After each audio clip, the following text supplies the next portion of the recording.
feeding on my tension. My countrymen, they love their fiction. Words upon now, it's made with good intentions. Welcome to 1 200, the independent politics and media podcast, joined by three co-hosts to talk about the numerous events, both necessary and not, that have been occurring this week. Welcome back, Finlay. Good to have you with us. Kia ora. Good to be here. Simon, joining us again. Yeah, it's great to be back here in the anime room with Kyle and the Lego room with Kyle and his Hey, I forget which particular nerdy proclivity you have. that's also over my shoulder. You'll see there's also anime memorabilia, merchandise. I don't know. And we're also joined by Ginny. Hi, I have also been in Kyle's Lego room. That Wow. was a terrible way to. I'm also here to talk about things. I'm very nervous to talk about the US presidential debate, but I know it's going to happen. So Yeah. Well, a fantastic set of introductions. Thank you, Finlay, for keeping it normal. Should we just kick it off with the US presidential debate? Because it kind of sets the scene for the entire world.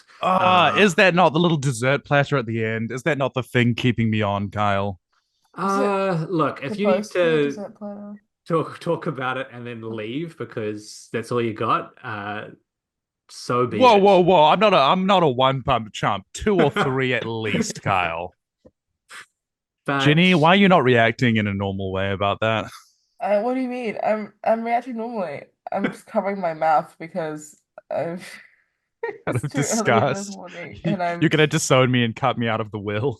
no, I'm not. I'm still thinking about Look. Thomas the Tank Engine. none of Oh, that, yeah. none of that on the podcast. No life-altering Cut this, Mitch. decisions. Cut this, Mitch. Don't cut that, Mitch. Testamentary Promises Act, Mitch. But what happens in the US creates the environment that the rest of us have to live with, or not, as the case may be, given the Yeah. state of things over there. I've seen bits and pieces of the Donald Trump versus Joe Biden debate. 2 presidents of the United States. One fell on, but who cares? That's that's become like the stick with which he is beat now by the Democratic Party and a range of commentators. Also a fascist, which is somewhat worse. They don't talk about that quite as much. In fact, the Democratic Party and Joe Biden are often stealing his policies at this point. So truly, what is the difference? You can tell I'm pulling out all the red-brown talking points here about how these two are not dissimilar in any way. But Trump won the debate significantly, despite being incoherent and not answering any questions, because Joe Biden was worse. And I don't know. I don't know where the US goes from here. Can they do it? Can they do what? Can they do what? I don't know. It's up in the air. Can they not just descend into nothing? Or not? I guess this is the first time they realize that they're in the late Brezhnev era, maybe. Sovietization is sort of almost complete. And it's kind of fascinating to watch a population as narcissistic as Americans kind of begin to realize that. It really is fascinating. And I want to say there's a little bit of schadenfreude over the kind of attitudes of an empire like that and its residents. But in some ways, I think that they're just too beaten down and depressed by this point, after all of the internal austerity. So there's not really any pleasure to be sought in it. And also because it'll be like a thrashing animal as it goes down, which is not great. And one of those death throws is Israel, right? Which we've talked about numerous times on here. And that's not only not great or not fun, it's kind of atrocious. Like it's horrific and attracts atrocities, right? Yeah, it's one of those things where, if Trump is the president, things get worse. And if Biden is the president, things continue to get worse. And there would be some kind of hope of getting a Democrat in power, as it like if you cared about that sort of thing. If Joe Biden were to step aside and there would be somebody else. I mean, there's still 5 months until the election or something like that. If you had somebody come in and as a pinch hitter, probably people forget how bad a candidate Trump is. It's just that they keep fielding terrible people like Hillary Clinton or Joe Biden or whatever it is. Joe Biden beat him once, so I think it wouldn't take that much. But on the other hand, they're not going to do that, almost certainly. Either it seemed like they were all turning on him because it was too obvious. Like his dementia was just too apparent. His decline was too apparent, right? In comparison to Trump. whatever uppers Trump was on at that point just seemed to be working, whereas Biden's ones weren't. Um, they give me the best drugs, folks. It's incredible. So I think that would be the case, but we've seen that there has been a bit of pushback this morning, or at least earlier in the day, for the Americans, right? And Barack Obama, in particular, is one of the only people that kind of can control the outcome of this. And he's come out in support of Biden, at least publicly on Twitter and presumably internally as well. So it's Jova, folks. It's so Jova. They're going to stick with Biden. The ship's going down. The Titanic doesn't have any deck chairs anymore because they asset stripped it. So I don't know what they're rearranging. Maybe some dust. Yeah, they're That's ripping it. out planks of wood to rearrange. They're doing Tetris with the torn up bits of wood on the deck. Yeah. It's wild to watch because you had a whole bunch of, and I think this is the more interesting thing than the debate. The debate was like hard, but immediately afterwards and somewhat during, just had all these like Democratic operatives, the people who have been shown to be paid by the DNC to run around on Twitter, and they're like screaming in all caps, like, "What have we done? Kind of, why was this allowed? I'm never watching CNN again." And this is your guy. Multiple donors on the record saying they had to get rid of him or they were going to lose, talking privately. Senior Democratic figures being quoted anonymously, a range of different commentators just shaking their heads. Everyone kind of pretending they were surprised by this, which is kind of it's always interesting when the kayfabe kind of falls over and everyone's already seen it, right? But suddenly everyone else is like, poking their head through the curtains and going, oh my goodness, we never realized. And it's like the second series of theater. I don't know what's going to happen. I suspect you're right. They'll try and stick with Biden, and they'll just try and manage it better on any media appearances. But at the same time, of course, someone like Obama is going to come out and say that. As are a bunch of other senior, Democratic figures who might even be in line, like Gavin Newsom came out, said we support Joe Biden, but that's just how they do it. And then, in a couple of weeks or a month, when the memory of the debate is gone, it will be, oh, he's taken a knock to his health, and he's standing aside for his family because he believes in the Democratic Party, and he really wants the DNC to fight against Trump in the best way they can because democracy is on the line, and he feels he can't do that with the current state of his health. They're already trying it.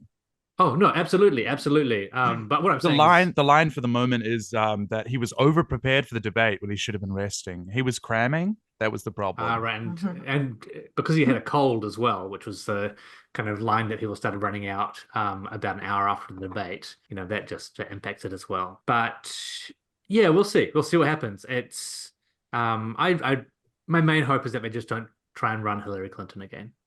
I'm so ready. I'm so ready for that. They can't, surely. They surely won't. Well, the horrible thing is that that's something we predicted could happen 2 or 3 years ago. So Kyle, you've got to start making good predictions. Yeah, stop For it. good I'm things that can Pokemon happen. going to the Oval Office.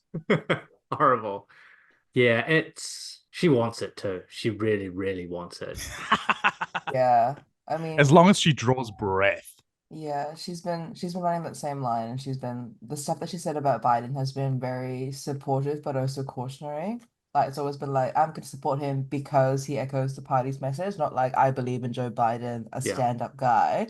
Yeah. It's more about what the Democrats can do or what she thinks they can do for America versus what she thinks the Republicans can do for America. And also she relaunched her merch shop a couple months ago. Yes. And I'm like, why would you want to do that years and years and years on when almost no one is really sort of talking about you in the sphere?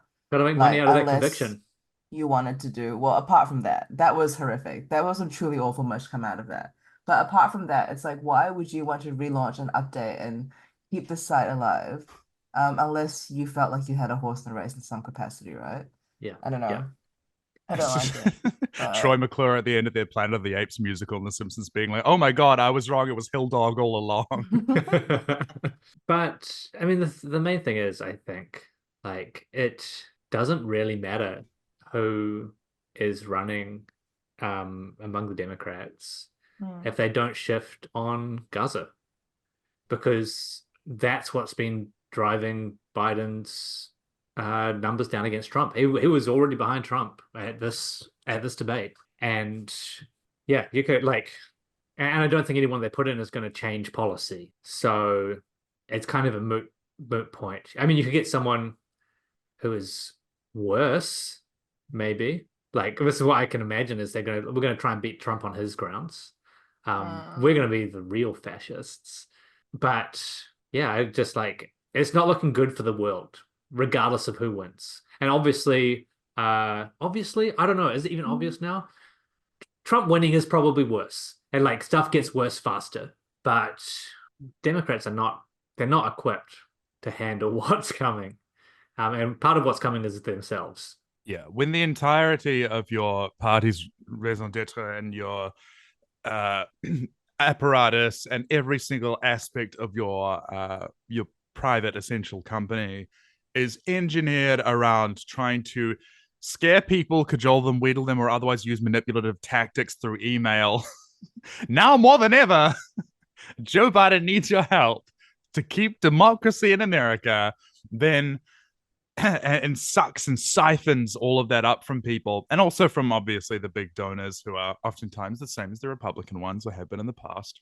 And then to personally enrich yourself through that, when that is how your party is organized and the organizing principle of your group is that kind of self-enrichment. That's the American dream, baby. Like Nancy Pelosi and so on and so forth. Then when people ask you to do political action, you're suddenly like, how do we do that? I don't know.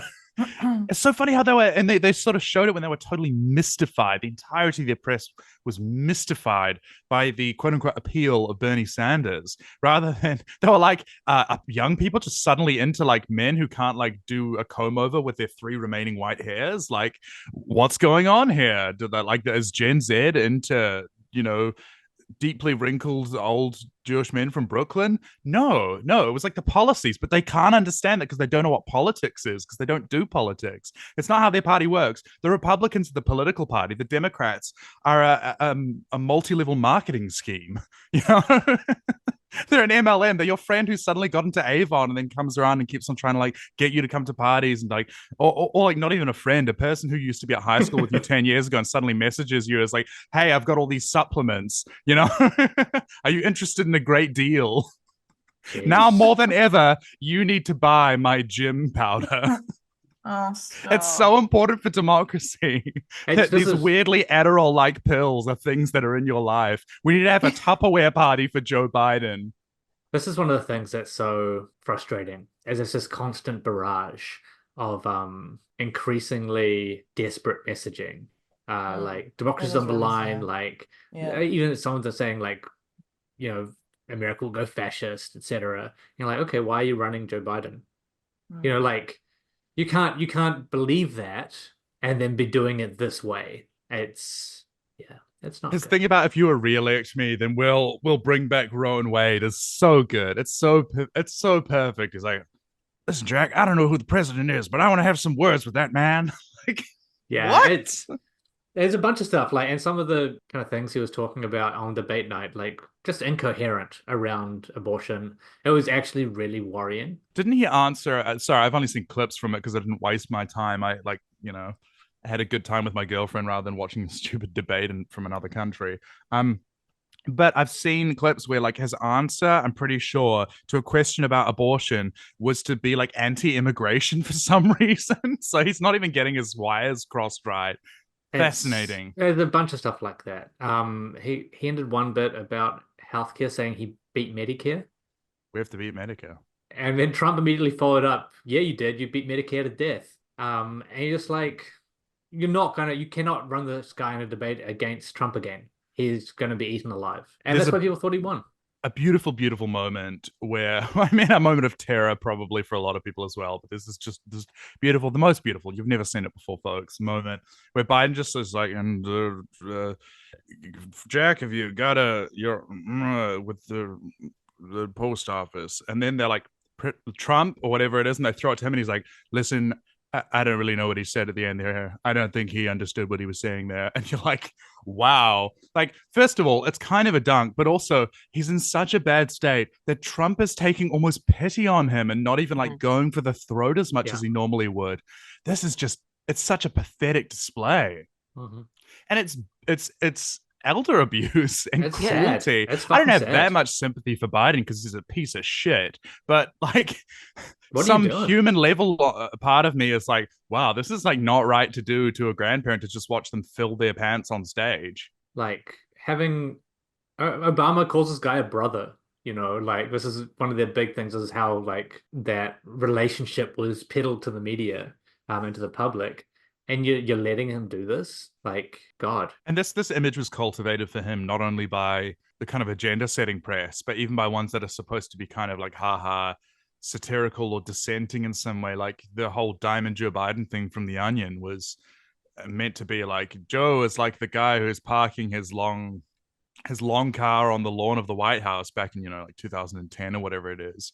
And Obama likes him because he's an honorary brother or whatever. Like this is after he'd had a career as being a person who turned Delaware into like a tax haven for companies in America, had been friends with segregationists, had been like anti-busing, after all of that, the rehabilitation of his image was almost total across the American media landscape, including press, which wasn't, the serious, sober thinking ones, but ones which were meant to be sort of for people who are, can have some sort of different consumption habits. It was total.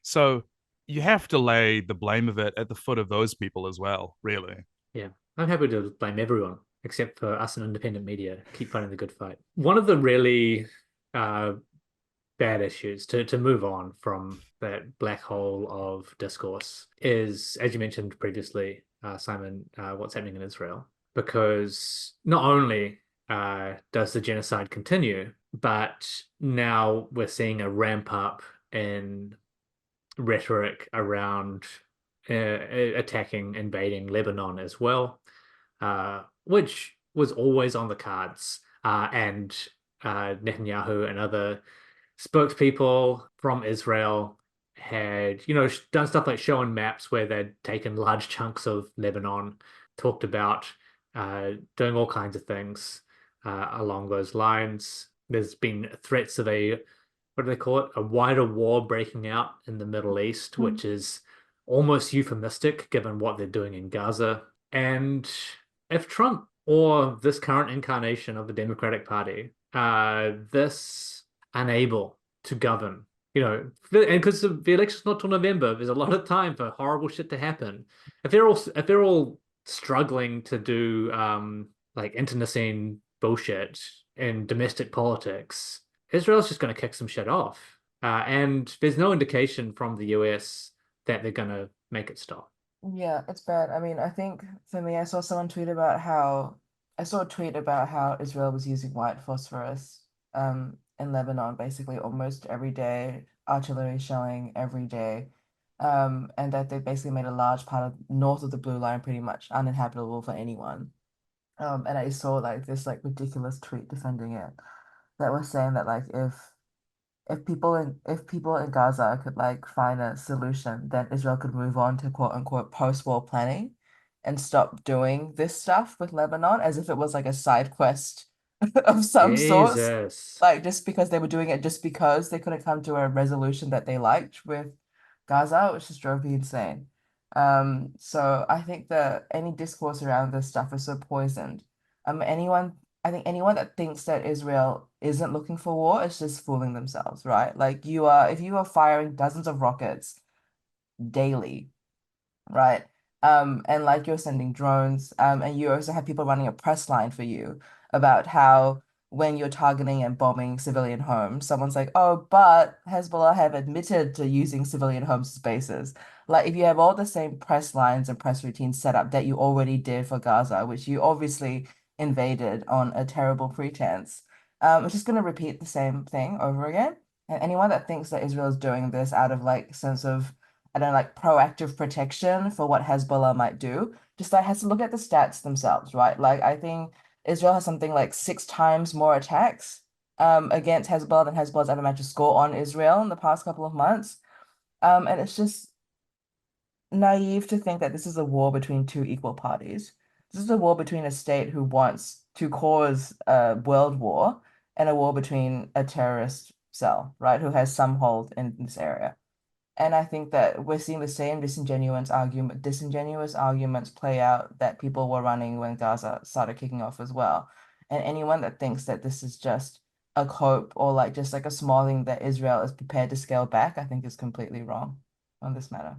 There's also a great irony in that Lebanon is a democracy in the Middle East, which is like power sharing between different ethno-religious groups. It's kind of showing like what Palestine should be effectively. There's just a real great irony to that. But also, yeah, like you were saying, I mean, Israel invaded Lebanon in 2006. It just Israel is such a sort of it's such a broken fascist state that the state needs to go to war with people every few years, or else its population would like implode.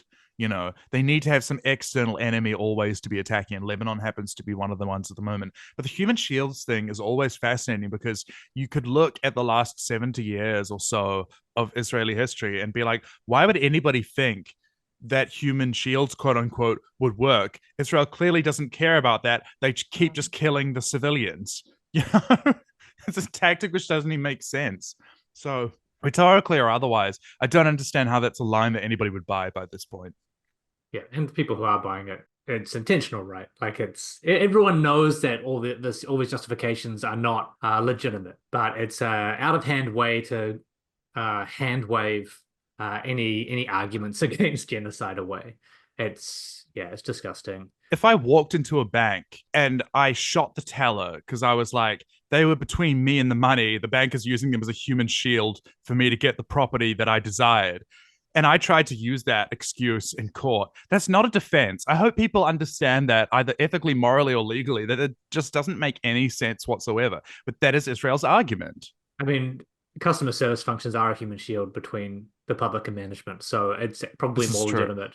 It makes a little more sense, perhaps. Yeah. I don't think there's anything else to say about that except to note that it's all bad. I guess we're just shotgun blasting through these topics. Yeah. We're going to move on. Julian Assange, free man. He's out. That's all I have to say, I guess. He's out, Yeah. Good for press freedom, bad for press freedom. Who knows yet? Good for Julian Assange. No one knows what deal he made, right? Like, no one knows what deal he made. They vaguely do. He pled guilty to espionage and basically got the sentence that he'd already sat through, that he'd already served. And like basically the security state's like, this is good because we can use that as a precedent later to get other journalists. And people are like, it's good that Julian Assange is free because that was a bad situation. I don't know. Do we think it's going to change anything? Is he going to get back to Australia and just suddenly drop a whole bunch of even like crazier shit than he did with the WikiLeaks 14 years ago? I feel like he's going to get back to Canberra and then he's going to like make like a shitty crypto coin or something. Like, yeah. It's got to melt your brain being confined like that, right? Assange dollars. And I mean, like, remember how everyone was on his ass basically, like back in the day, like I think Julia Gillard was like, fuck Assange, what a shithead. And then on the plane, and when he got back to Australia, on his plane, Kevin Rudd, right? Remember Kevin Rudd? And Australia's High Commissioner to the UK, Stephen Smith, who was Kevin Rudd's foreign minister around the time. Yeah, a lot of Australian politicians are now saying, "Oh, bring him home. So good to have him back. Never did anything previously." Yeah, I mean, Anthony Albanese is saying, "Welcome home to Australia to a white man" is nothing new, but it was just that was what they played out at the press conference, like on like a national level, right? Like a messaging level. They're like, Australia, home of Assange. And I just feel like I don't think he's gonna, what's the word? I don't think he's gonna do anything that would jeopardize his current comfortable, non-imprisoned life in Australia. So I think he's gonna go on Rumble and start a right-wing freedom of speech movement. It's gonna be on Joe Rogan. You know what would be really funny is if he came back to Australia and they were like, "Well, you've committed a crime. You're basically a New Zealander," and then they deported him here through their prison island system. That would be the best end to the story, the funniest possible. I think it's kind of fascinating because people were like, well, it sets a bad precedent, which is very true. And I totally agree with that. But the precedent was set when he could be arbitrarily detained anyway. Like, it was already over by then, right? By the time that a few years had passed and you kind of showed that you didn't actually need to even convict a journalist of espionage, that's it. You're done. You're free. Freedom of the press, to the extent that it existed to a threadbare extent, doesn't exist anymore. It's not there. Yeah. He had to hide in an embassy for 4 years, right? Like, and we have seen that. We have seen like the destruction of press freedoms since then, and then again after Snowden, right? Just some like wild stories about newsrooms. The one that I always remember is someone at The Guardian, one of the decision makers at The Guardian, allowing MI6 into the office to destroy all the all the hard drives that had the information on them with hammers. Like, it's really like performative bullshit. And in return, I think they got a seat at like the briefing table, so they get like security news hand fed to them by the British security state. Just ludicrous stuff. In a total liberal move, they filmed themselves doing it as if it would be some kind of future history archiving, like it exonerated them somehow to be like, look, we're documenting the crimes that we're willingly participating in. Yeah, that's like people filming a book burning, like it was just like completely ludicrous. For posterity, like, yeah, ridiculous maybe stuff. someone will be able to zoom in later and see some of the text. What was that secret resistance column? Like, I'm inside like IG Farben. I'm inside the secret resistance of IG Farben. I'm filming all of our conference calls about how to like build Cyclone Bear. Like, oh my God. Anyway, so fun times. Great for Assange. Nice. Also, the entire great like the beginning of this and the kind of construction of the mass capitalist tech surveillance state, which didn't really exist when the Patriot Act first came in, was largely constructed by Obama's people because he was the philosopher tech king who could guide everybody through the sort of fair, liberal-minded, well-educated hands of his Harvard brain. It's so weird that we forget that that's where it began. And then they're like, so long as nobody else ever gets into power, it's going to be okay. And then immediately Trump wins. So not that it was okay to begin with, but it's just very funny how much of an own goal that is for people who try to defend American liberals. It can only be done by a liberal president, right? Because otherwise all the liberals would have been up in arms about it. It's a good thing they don't have term limits, really, because that would just be an own goal. The other thing, I guess, related to this news is, we've had this big, wow, yay for press freedom moment.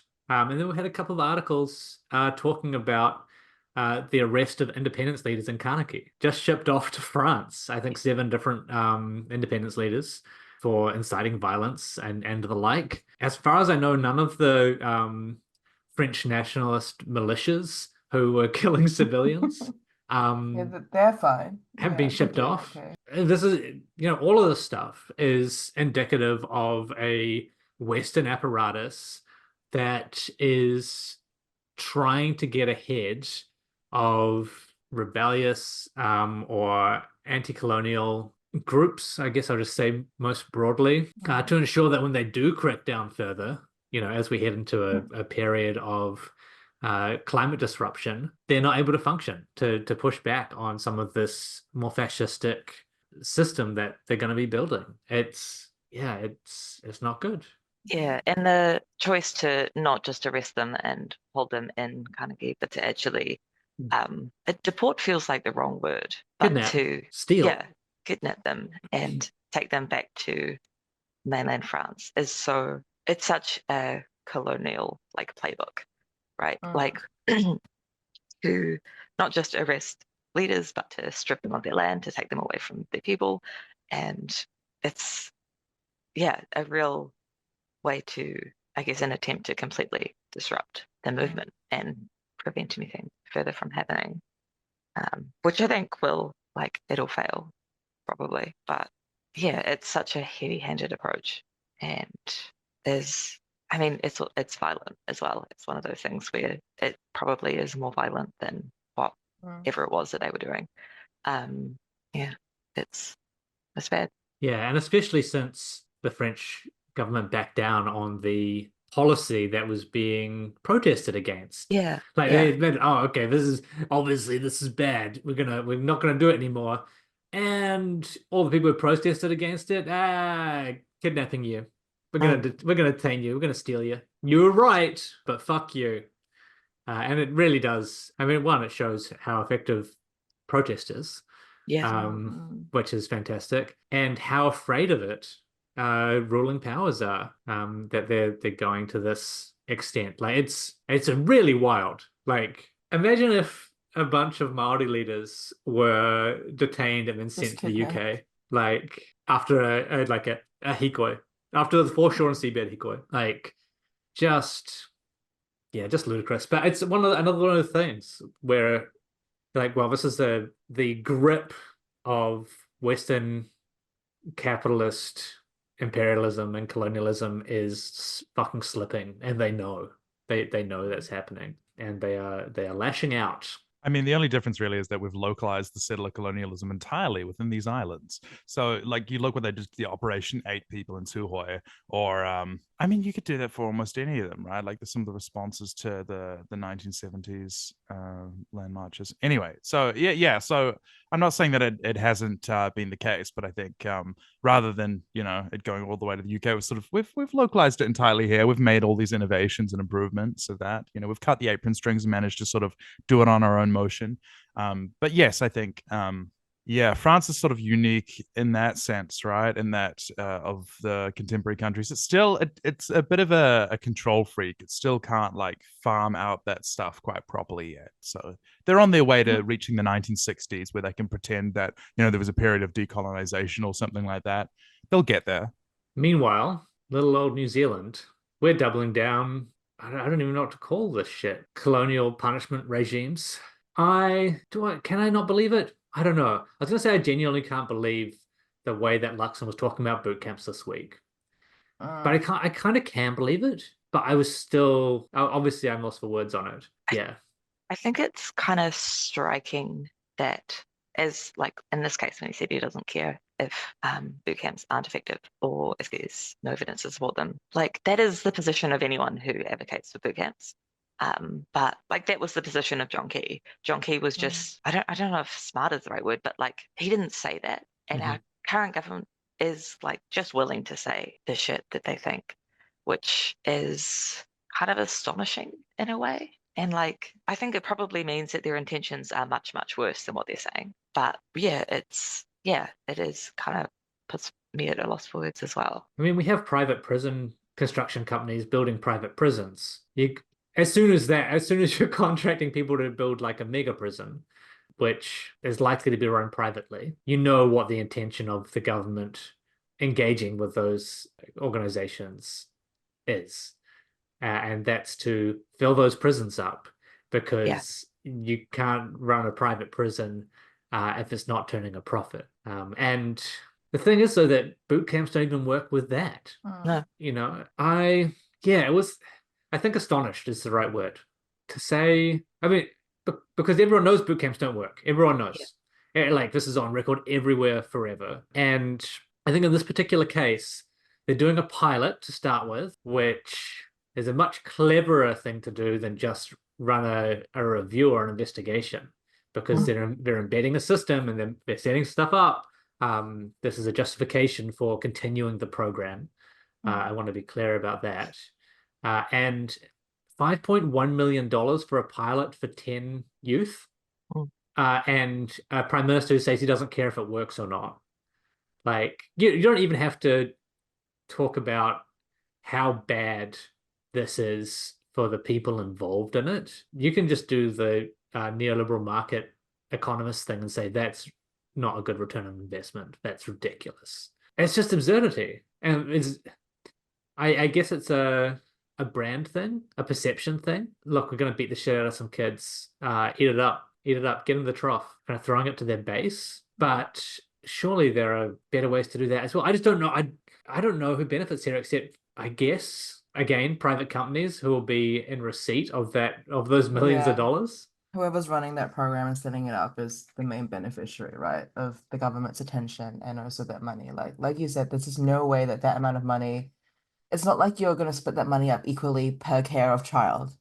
Like this is a military style boot camp. They're going to throw you in a shed somewhere, and like you know what I mean. Like there's just no way that they're spending any of that money on people that they've said publicly they just don't give a shit about, right? As you say, like they don't care about the outcome at all.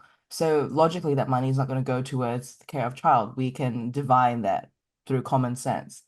And it really just is, I think, like, or is it like gigs for mates again, right? This economy. It's like I have friends who want to build private prisons. I have friends who want to build shelters where they beat up children. Like I want to let pedophilia allegedly under the radar slide by. Like, you know, like these are things the government is happy funding. And I think that the fact that they're just saying it out loud now is probably the strangest part. Because we've all known how the National Party feels about things like smacking your child and discipline and youth offending and community programs to help youth offending. Like we already have community members out there in South Auckland doing work on helping stop teens from reoffending. But that approach isn't, I'm gonna beat a child and put him in an army uniform. So the government's like, fuck it, I don't like it, I don't give a shit about it. And I think it's just what's new, I think, is just that the National Party of today, this iteration of the National Party is just being so open about it. Like they're not even trying to like couch it in like John Key's very like I guess what he had that like way of speaking that was I don't want to say statesman-like, but like he knew how to obfuscate, right? John Key could obfuscate. Like Luxon just can't. It's either beyond him or he doesn't care enough to do it, but he just can't do it.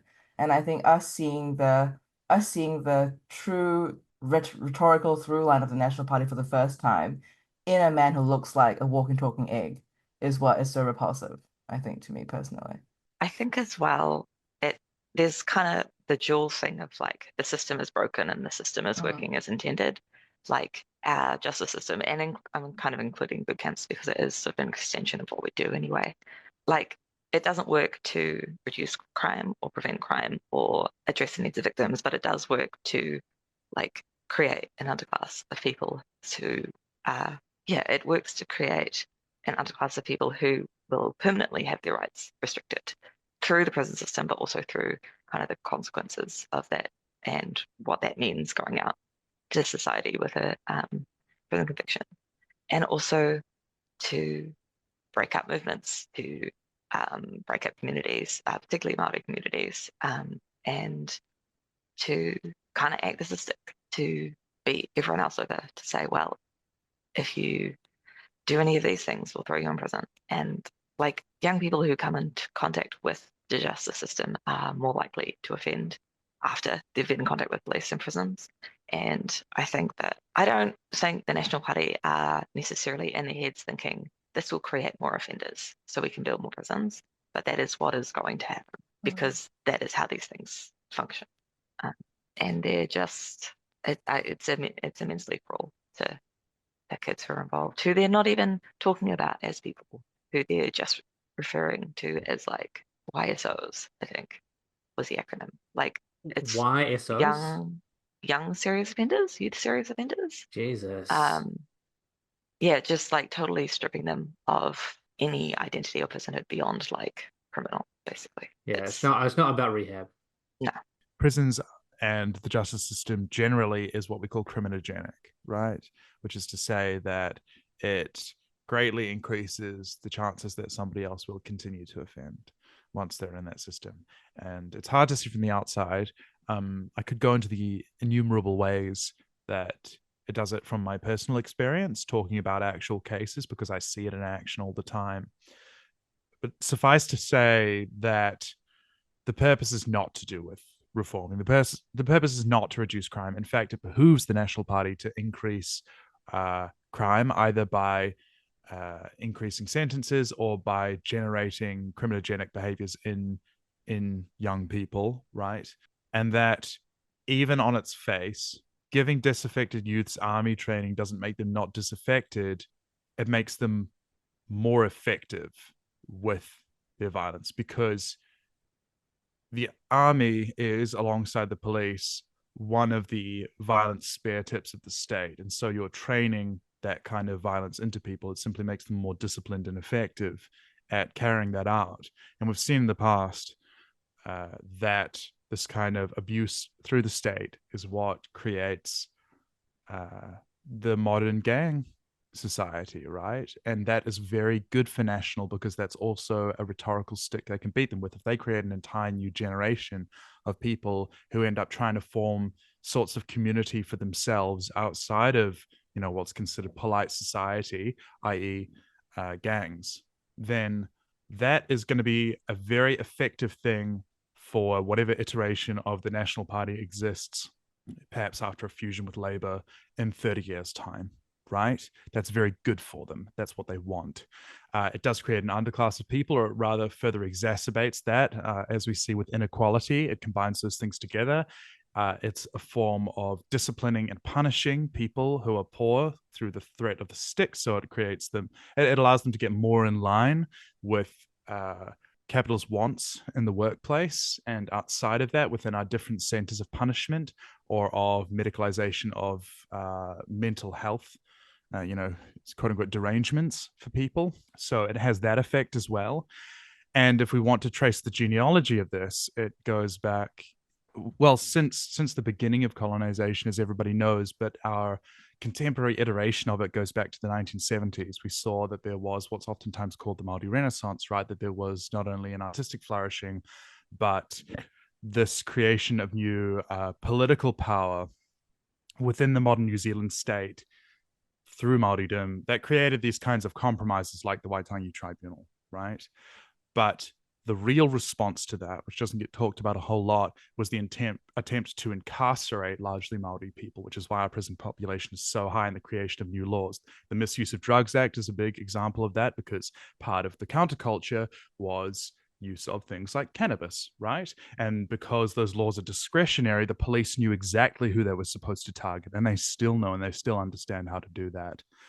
In tandem with the kind of state abuse, disciplining, and punishment. So we might think of a lot of the prison population, even though they don't understand it necessarily, as effectively political prisoners in New Zealand, which is why National is also against giving political rights to prisoners, like the right to vote. The attempt is to try to not only discipline and scare a whole lot of the residual population through a kind of diffuse fear, and it's not only to rally their own white base, to create this kind of fear of the Morlocks that exist underneath them in the mines. It's also to try to separate out those people from each other. It disconnects them, right? Because a critical part of Te Ao Māori is whakapapa, right? Which is not only to people, to anybody who's had any sort of basic education in this, but it's also to your whenua, right? And to the particular features that feed your land. Like, you know, the practices of food cultivation for somebody in Rotorua are totally different to Wellington.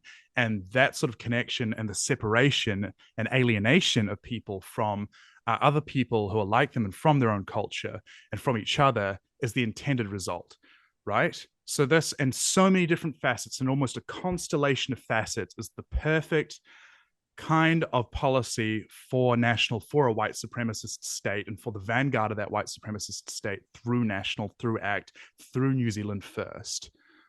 Yeah, because it works in so many different respects and in so many different aspects. And it's a multi-pronged attack. And part of that is austerity. Part of that is creating that inequality. Part of that is to train these young people to try to essentially attempt to generate en masse new quote unquote gangs. The idea is to try to separate those people out from each other, to discipline and punish them, to create that underclass, to exacerbate that inequality, to create and generate fear. It does everything all in one. It's kind of like a terrible head and shoulders in that way, I think.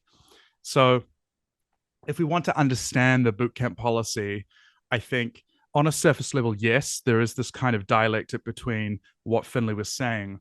The system doesn't work against the system is working as intended. But on a rather deeper level, I think even though perhaps National might not understand it except for instinctively, although perhaps there are members of the ruling class that do understand this, the intention is really this kind of multi-pronged attack to disintegrate a society, to create this kind of final success and final victory of a Rhodesia-like state over people. And it's quite effective in doing so. And I think that we can't begin to understand our carceral state until we understand that a lot of the people who are imprisoned are political prisoners. The intent is to stop them from dissenting. The intent is to stop anything like what happened in the 70s with Māori civil rights movement from ever happening again. They don't want it to happen. They certainly don't want solidarity between working class Pākehā and other Tauiwi people and Māori, because that way spells death for them when people realize that there are conditions that they have in common and that they can have a struggle together with each other. And the rhetorical device of creating a criminal, a youth serious offender, this kind of stink of criminality, is one way of separating people out from each other. Because if you punish people who are working class in two different ways, one of them you incarcerate them and they get on that wheel of reoffending, and another who just continues to have a shitty time at work but isn't incarcerated because they're white, then that creates a divide between them, because there is a whole of society level of propaganda and programming intended to make people fear criminality, even though criminality is itself a social construction. It's totally invented as a category. We are not meant to question it. And that's the general idea of this, that this is really a kind of masterful, albeit ham-fisted showing of that, right? And rolling out of that. And if we want to look at the distinction between someone like Luxon and between John Key, I think really for me, the difference between them, other than their skill and ability as political operators, because Luxon might be the dumbest person who's ever held the prime minister's office, is that I think in John Key's era, there was a general belief among the quote unquote liberals within National that optics mattered, that the press would somehow push back against them if they did something that was a little bit too out of line. And I think by Luxon's time, what they've realized is, especially with the efficacy of David Seymour's tactics within the media, is that it doesn't matter, there's no pushback, and the media will continue to suck them off no matter what. Yeah, I totally agree with everything you say there, Simon, in regards to the history of the carceral state and the way it operates here. And I think we just see so many clues of that every day, just in our normal discourse. And as you noted, like, they may not be referring to this directly. A lot of the people doing this may not know the role they're playing within that discourse. You mentioned David Seymour. I think he has probably a decent idea, but his constant references to criminality, to the gangs, directly talking about stuff like small towns where there's a gang presence being like a African war zone. This is specifically trying to build that kind of narrative, trying to flip stuff on its head and saying, oh, it's everyone else who wants division by race, while promoting policies and supporting a government that is actively trying to criminalize Māori. It's very obvious when you put all those pieces together. And it relies on media and kind of the politics community at large only engaging with one part of it at a time, and refusing to put together a broader structure. Because as soon as you do, you're like, oh, well, shit, this is not going to end well. But we're getting to a point where even the single thrusts of what this National Party are doing, it's very clear that they're not going to work and they're going to be destructive. I hope that cracks begin to appear in that. One of the more astonishing things this week is that they announced this bootcamp policy and launched it during the week in which the Abuse and Care Royal Commission was handed back to the Governor General. That's horrific. That's the kind of thing that should have had the press just baying for the National Party to answer some questions about optics. It's so nasty. But they got up and did this boot camps thing. Senior media folks were saying that Luxon was fired up about it when he was saying he doesn't care about evidence and doesn't care if things work or not. He's going to spend all this money and criminalize children anyway. And none of them asked, so what about New Zealand's history of abuse in state care? There's a report coming out on this week. How does that kind of align with the other values that Nationals are espousing around this stuff? Because that is what boot camps have been historically in New Zealand, is abuse factories that absolutely destroying children's lives. It's absolutely fucking horrific what the carceral state has been up to in New Zealand. He literally said that they're trying, like, I don't care if it doesn't work. We're trying something that we haven't tried before, but we have tried it before. And we know that we've tried it before because there's a commission that came out this week. It took them 6 years to investigate everything. Yeah. And it's non-exhaustive. And like some of the testimony and the evidence there is just horrifying. It's some of the worst things that have ever been done by the New Zealand state to its people. It's and to not be questioned on that, for the press pack to just not even think to ask that question is I say it every week, but it's yet another indictment of what they have become. And God fucking damn it, get some anything, like even just get some bite, so that like to make Luxon look bad and get like a scalp. Like I don't care the reason you're doing it. Just ask the fucking question. Why are you in the press gallery if you're not there to ask questions? I think Simon answered that before. Yeah. It's so frustrating. I don't know if there's anything else we can really say on that at this point. I think everyone go and join Papa. People Against Prisons Aotearoa. They're doing fantastic work. Agreed. Everyone should be doing that. Do some work with PCN. Like, or just go and read some of this stuff. It's just so fucking sad. It's really tragic shit that we're doing this again in the year 2024. And anyone that has impact or reach into the discourse who could speak out about this are just lining up. They just want it. They're so thirsty for abuse and state care. It's disgusting. Other topics. Final topic. Some levity after that episode. Very brief. We had a fun topic. An army general in Bolivia tried to do a coup. And okay, yeah, that was good. Rip Bozo. That was good. And the previous coup leader, who is in prison, Ginny, who they said our first thing's going to be to free this political leadership. She spoke out from prison or from incarceration to say, no, this is a coup. This is undermining Bolivia's constitution. We can only throw this government out via voting. And within hours, these guys got arrested and the army stood down. Finally, a win. I'm not going to say the Latin American left, but a loss for kind of, I don't even know if it was CIA inspired or just fucking idiocy. What a laugh. What do we think? Right. More coups incoming? I saw a tweet that said that the coup didn't work because the CIA was too woke. And the CIA was obviously using new woke tactics that just weren't effective. And I think I laughed for a good 5 minutes straight. My cat was really concerned about me. But that was great. That really, I think, sums it up. It's just bizarre, just hilarious. Yeah, I sometimes think about, what if somebody who was actually effective sort of got into a form of power in New Zealand, because there would immediately be that danger, right? Like we talked about it before with Chinese spying and the clandestine American state in New Zealand. How could you really truly achieve anything to sort of separate out from empire? And I think you need to do what exists in Bolivia, and we don't have that here, which is the mass organization of MAS, right?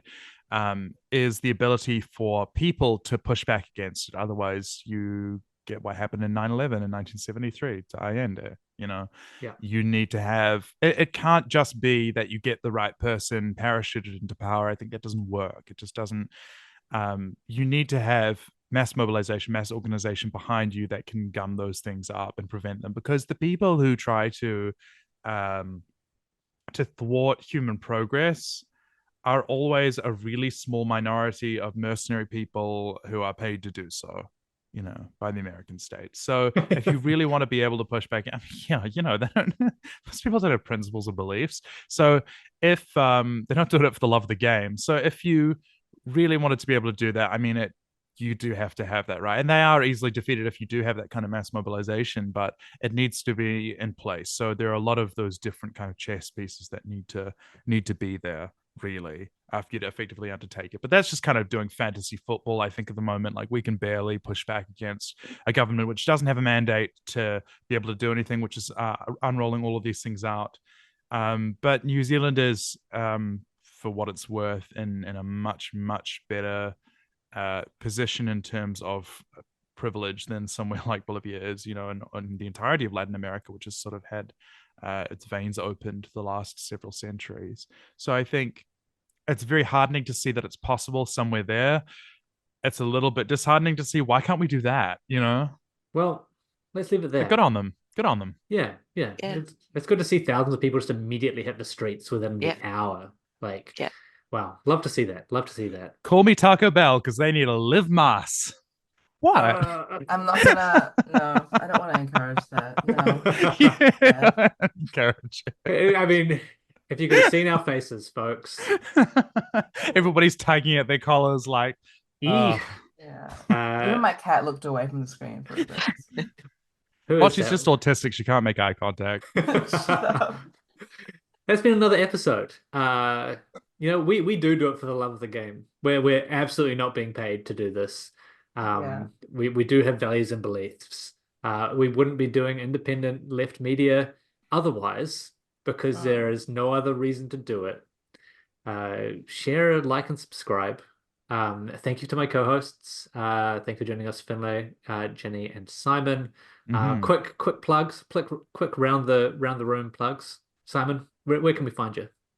You can find me on Twitter at Original Mythros. I'm on Blue Sky as Just Mythros. Listen to Go Hano Go Home. Listen to the new Stay Inside record, Ferried Away. It's very good. Finlay. Oh, don't find me on the internet, but you can find Papa on the internet. I think Twitter is Against Prisons. If you just search people Against Prisons Aotearoa, you'll find them. Fantastic. Join in, get involved, get a prison pen pal with UCN. And Ginny. Where can we find your cat, Ginny? You can find my cat on everywhere. I'm Eggs for Dogs everywhere, Twitter, Blue Sky, and sometimes my cat shows up on there. And I was going to say something else, but I forgot what I was going to say, so never mind. But that's it. Yeah, but I know I definitely echo what Finlay's saying. Like, definitely, even if you don't want to, I guess, join like a direct action group, you should check out PCN. Like, it really means a lot to the prisoners when you actually give back to them. Give back to your community. If Anne-Marie Brady, if you're listening to this, can you message me? Go out with honor. You DM me, please. Fight with me about Chinese insurgency. I'll take one for the team. I could change it. I could fix it. Anne-Marie Brady. No. That's been another episode of 1 of 200. We'll catch you later in the week for whatever is happening. I know that I'm not able to keep up with the news, but hopefully we've helped you to keep up with it. We'll see you later. If artificers are, then I'm living a pointless life, but learning all your lessons. Fucking politics, there's no distinction. The road's upon now. It's paid with good intentions, and I'll admit that I'm at a loss for what to say when they quote this as a cost we ought to stay. 'Cause I live amongst the people every day in this vindictive, forgetful fucking race.